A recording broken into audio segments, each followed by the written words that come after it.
بسم اللہ الرحمن الرحیم۔ مدینے کا بازار تھا۔ گرمی کی شدت اتنی زیادہ تھی کہ لوگ نڈھال ہو رہے تھے۔ ایک تاجر اپنے ساتھ ایک غلام کو لیے پریشان کھڑا تھا۔ غلام جو ابھی بچہ ہی تھا، وہ بھی دھوپ میں کھڑا پسینہ پسینہ ہو رہا تھا۔ تاجر کا سارا مال اچھے داموں بک گیا تھا، بس یہ غلام ہی باقی تھا جسے خریدنے میں کوئی بھی دلچسپی نہیں دکھا رہا تھا۔ تاجر سوچ رہا تھا کہ اس غلام کو خرید کر شاید اس نے گھاٹے کا سودا کیا ہے۔ اس نے تو سوچا تھا کہ اچھا منافع ملے گا، لیکن یہاں تو اصل لاگت ملنا بھی دشوار ہو رہا تھا۔ اس نے سوچ لیا تھا کہ اب اگر یہ غلام پوری قیمت پر بھی بکا تو وہ فوراً اسے بیچ دے گا۔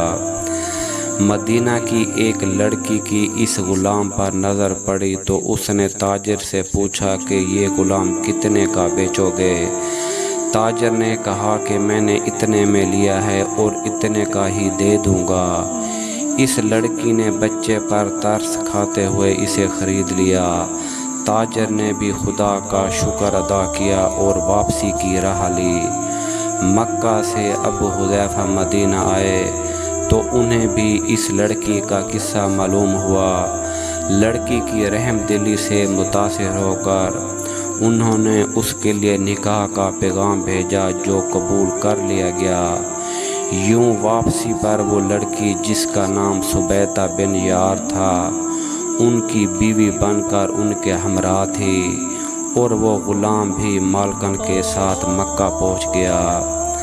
ابو حذیفہ مکہ آ کر اپنے پرانے دوست عثمان بن عفان سے ملے تو انہیں کچھ بدلا ہوا پایا اور ان کے رویے میں سرد مہری محسوس کی۔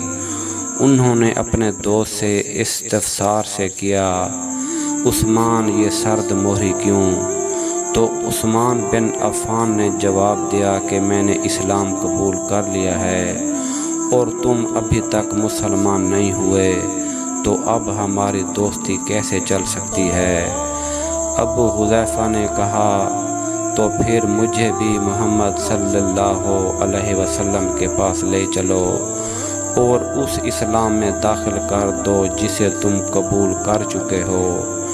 چنانچہ حضرت عثمان رضی اللہ عنہ نے انہیں نبی کریم صلی اللہ علیہ وسلم کی خدمت میں پیش کیا اور وہ کلمہ پڑھ کر دائرہ اسلام میں داخل ہو گئے۔ گھر آ کر انہوں نے اپنی بیوی اور غلام کو اپنے مسلمان ہونے کا بتایا تو ان دونوں نے بھی کلمہ پڑھ لیا۔ حضرت ابو حذیفہ رضی اللہ عنہ نے اس غلام سے کہا، چونکہ تم بھی مسلمان ہو گئے ہو اس لیے میں اب تمہیں غلام نہیں رکھ سکتا، لہذا میری طرف سے اب تم آزاد ہو۔ غلام نے کہا، آقا میرا اب اس دنیا میں آپ دونوں کے سوا کوئی نہیں ہے، آپ نے مجھے آزاد تو کر دیا پر میں کہاں جاؤں گا؟ حضرت ابو حذیفہ رضی اللہ عنہ نے اس غلام کو اپنا بیٹا بنا لیا اور اپنے پاس ہی رکھ لیا۔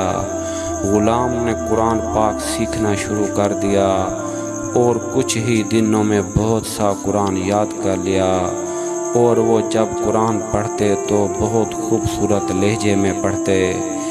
ہجرت کے وقت نبی کریم صلی اللہ علیہ وسلم سے پہلے جن صحابہ نے مدینہ کی طرف ہجرت کی، ان میں حضرت عمر رضی اللہ عنہ کے ساتھ حضرت ابو حذیفہ رضی اللہ عنہ بھی، اور ان کا یہ لے پالک بیٹا بھی تھا۔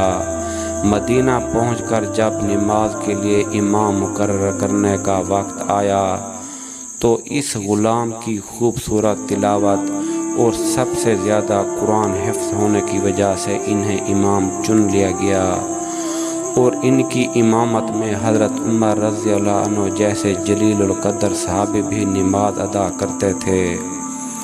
مدینہ کے یہودیوں نے جب انہیں امامت کرواتے دیکھا تو حیران ہو گئے کہ یہ وہی غلام ہے جسے کوئی خریدنے کے لیے تیار نہ تھا، آج دیکھو کتنی عزت ملی کہ مسلمانوں کا امام بنا ہوا ہے۔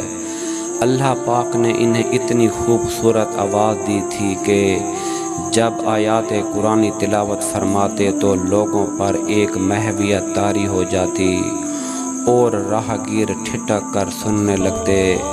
ایک دفعہ ام المومنین حضرت عائشہ رضی اللہ تعالی عنہا کو رسول اللہ صلی اللہ علیہ وسلم کے پاس حاضر ہونے میں دیر ہوئی۔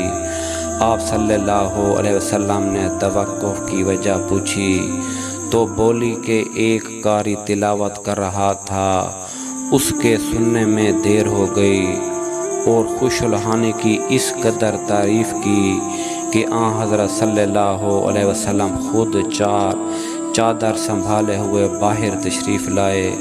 دیکھا تو وہ بیٹھے تلاوت کر رہے ہیں۔ آپ صلی اللہ علیہ وسلم نے خوش ہو کر فرمایا، اللہ پاک کا شکر ہے کہ اس نے تمہارے جیسے شخص کو میری امت میں بنایا۔ محترم ناظرین، کیا آپ جانتے ہیں کہ یہ خوش قسمت صحابی کون تھے؟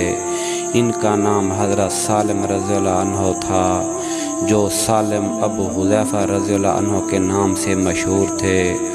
انہوں نے جنگ موت میں شہادت نوش کیا۔ اللہ کی کروڑ رحمتیں ان پر ہوں۔